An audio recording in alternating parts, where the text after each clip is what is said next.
vous ou un de vos proches vient d'apprendre qu'il y a un diagnostic de maladie d'Alzheimer ou d'une autre maladie apparentée, comme par exemple la maladie à corps de Lewy, la démence frontotemporale ou toute autre maladie de mémoire. C'est important pour vous, dès le début de la maladie, d'aller chercher de l'information afin de vous assurer que vos volontés soient respectées. Donc, comment planifier l'avenir, comment obtenir des conseils tout au long de la maladie. Donc, pour obtenir de l'information sur la maladie, plusieurs professionnels peuvent être une bonne source d'information. En particulier, bien sûr, si vous êtes suivi par un médecin de famille, votre médecin de famille, le médecin qui vous a annoncé le diagnostic, pourra vous donner de l'information de base sur la maladie. Vous pourrez également vous adresser au médecin spécialiste si c'est lui qui vous a donné le diagnostic. Si vous avez accès à une infirmière dans la clinique médicale à laquelle vous faites affaire, celle-là pourra vous rencontrer afin de prévoir avec vous un enseignement de base pour répondre à vos questions. En ce qui concerne la médication, moi, je vous conseille réellement d'aller consulter votre pharmacien.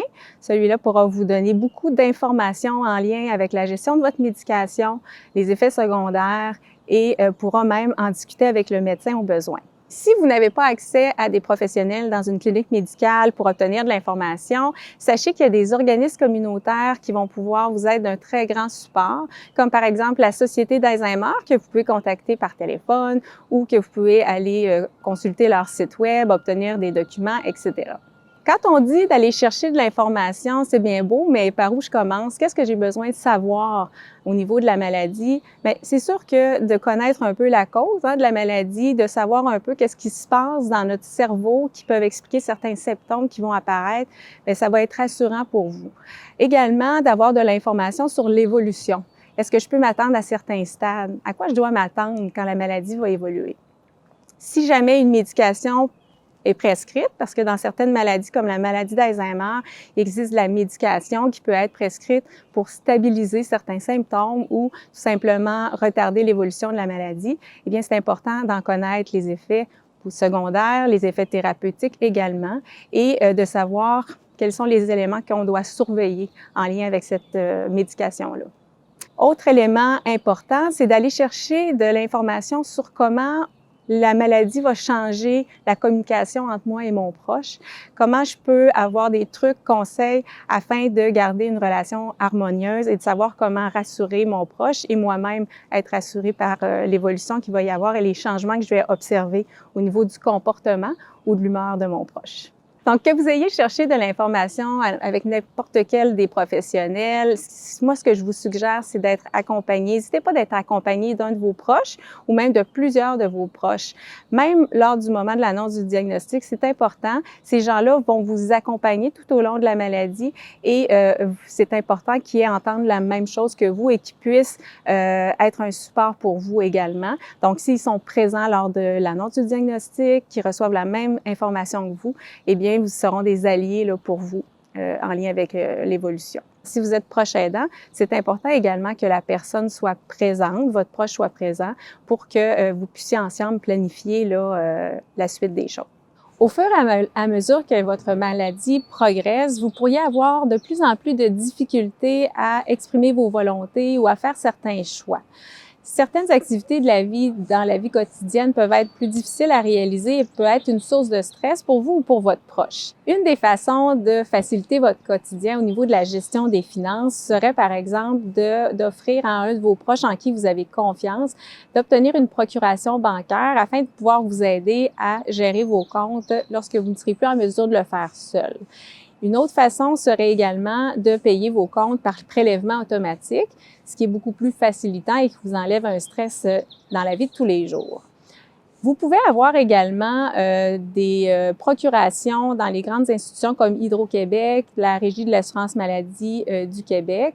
Procuration, dans le fond, c'est de nommer une personne en qui vous avez confiance à votre dossier. Donc, si vous avez des changements à faire, soit au niveau d'Hydro-Québec ou la Régie, vous n'aurez qu'à demander à votre proche de le faire à votre place. Comme son nom figure à votre dossier, il n'aura pas de difficulté à exécuter les tâches dont vous avez besoin. Une autre façon de faciliter votre quotidien serait de demander à votre proche de vous aider à la gestion du courrier que vous recevez à la maison. Et s'il ne demeure pas avec vous, des fois, ça peut devenir complexe. Ce qui est proposé, ce serait de faire réacheminer le courrier chez ce proche. Comme ça, il n'aura pas à se déplacer et il pourra vous aider à gérer tout ça à distance. Au début de la maladie, ce qui est très important de faire, c'est de vérifier vos documents légaux, comme par exemple, si vous n'avez pas eu la chance de faire votre testament ou de faire un mandat en cas d'inaptitude, c'est le bon moment de le faire parce que éventuellement dans la maladie, vous ne serez plus apte à faire ce type de documents. Si vous avez déjà ces documents en main, c'est le bon moment de les modifier si jamais ils ne sont plus à jour et si vous voulez apporter des changements. À un moment dans votre maladie, il va être important également de songer aux directives médicales anticipées.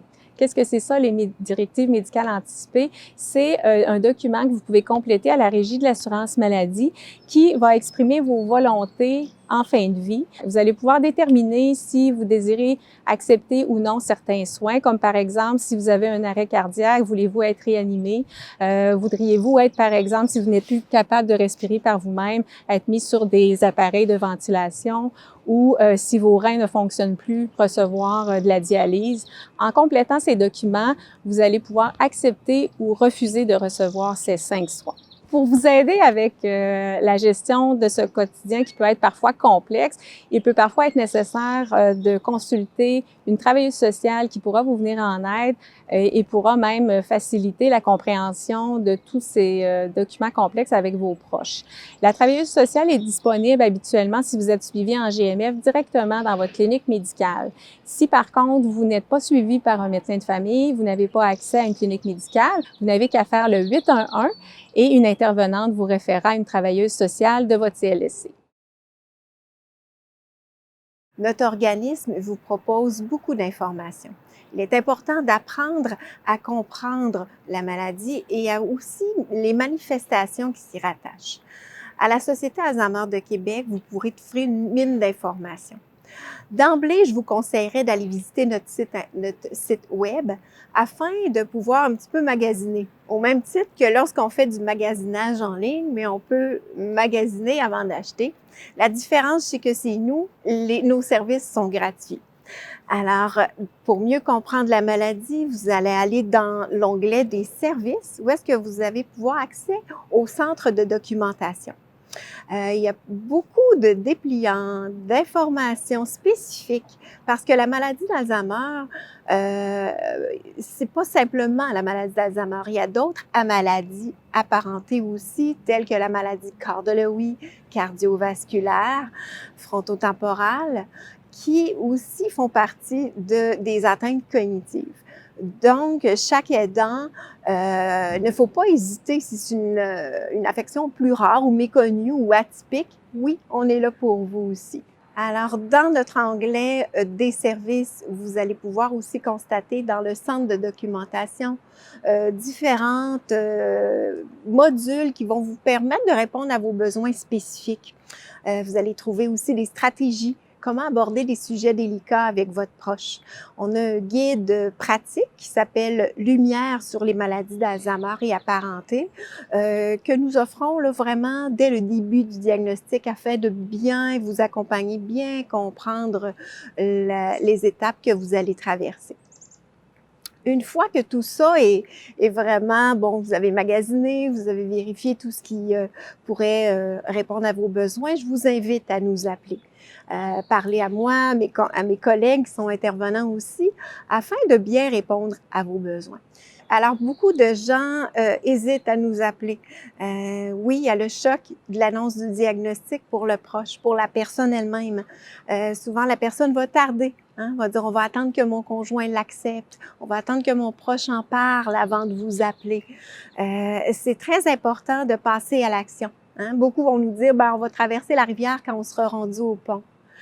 Je comprends bien, mais n'hésitez pas à nous appeler. Nous, on est là justement pour que le trajet pour se rendre au pont soit bien débroussaillé, bien dégagé, pour faciliter votre accompagnement de tous les jours. C'est sûr aussi que certaines personnes vivent des situations plus délicates où est-ce que, il y a un inconfort lorsqu'on aborde la maladie avec son proche. Mais il y a plusieurs moyens qu'on peut procéder pour vraiment s'outiller et venir chercher de l'aide. Vous pouvez écrire sur notre site web. On a même un lien Facebook aussi que vous pouvez nous appeler.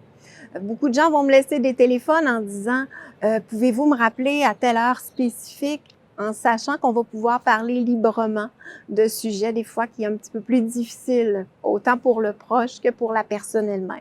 Une fois qu'on va pouvoir avoir échangé avec mes collègues ou avec moi, on va pouvoir aussi préparer des rencontres. On fait des rencontres d'intervention téléphonique, mais en présentiel aussi. Vous pouvez venir nous rencontrer dans nos bureaux sur rendez-vous, de façon individuelle ou en famille.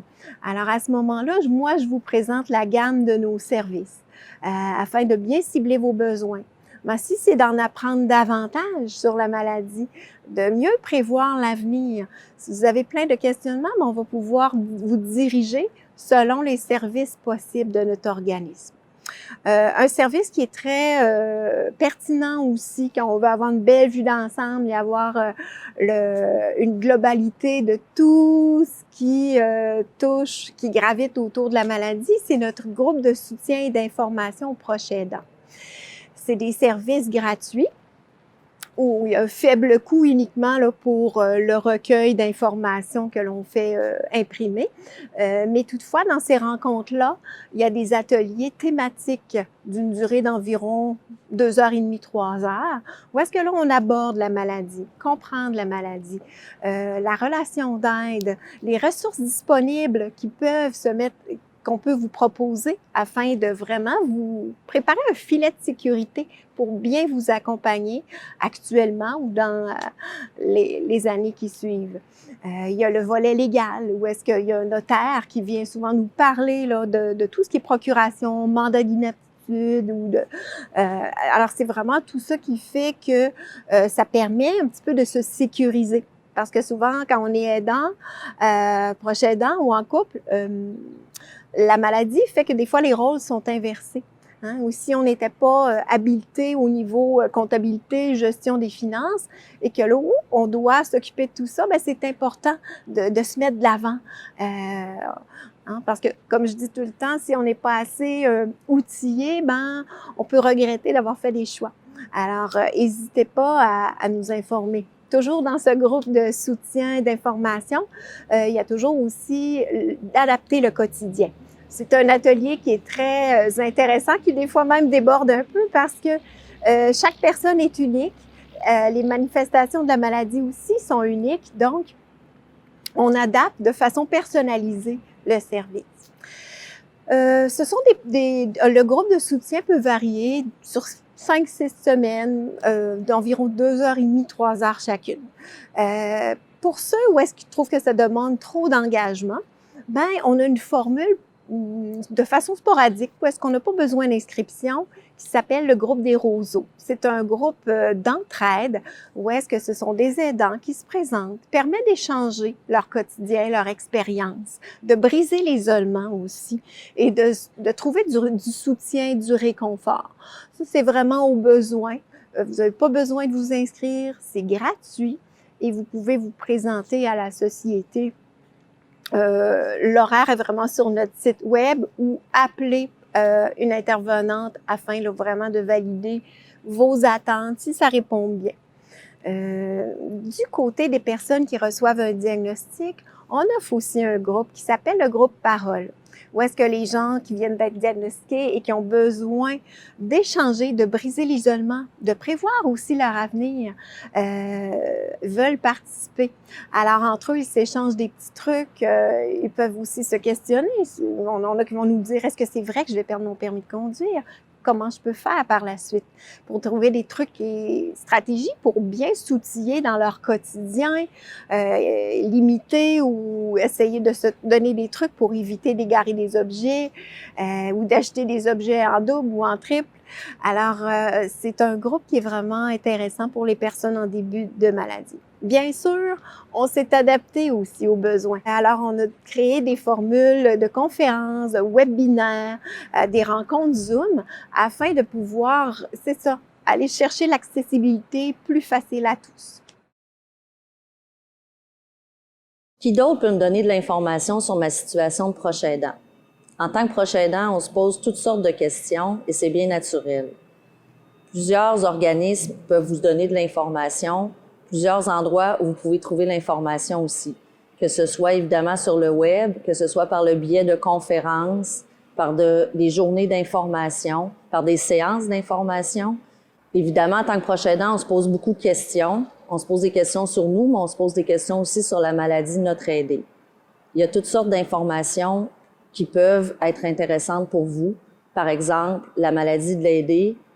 Qu'est-ce que j'ai besoin, moi, en tant que proche aidant? Il y a aussi toutes sortes d'informations sur les mesures fiscales et les mesures légales. Par exemple, le mandat de protection, le testament.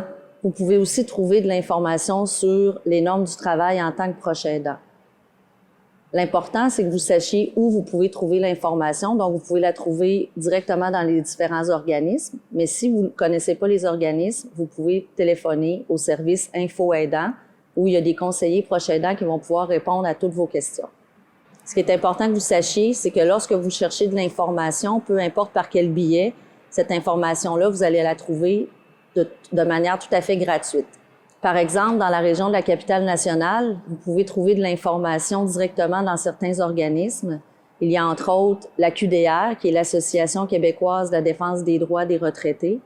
Vous pouvez aussi trouver à l'Association des proches aidants de la Capitale-Nationale, qui offre des conférences. Même chose avec le Centre Étape, même chose avec le Carrefour des proches aidants. Ce sont tous des organismes qui peuvent répondre à vos questions et qui offrent des services pour répondre aux questions des proches aidants.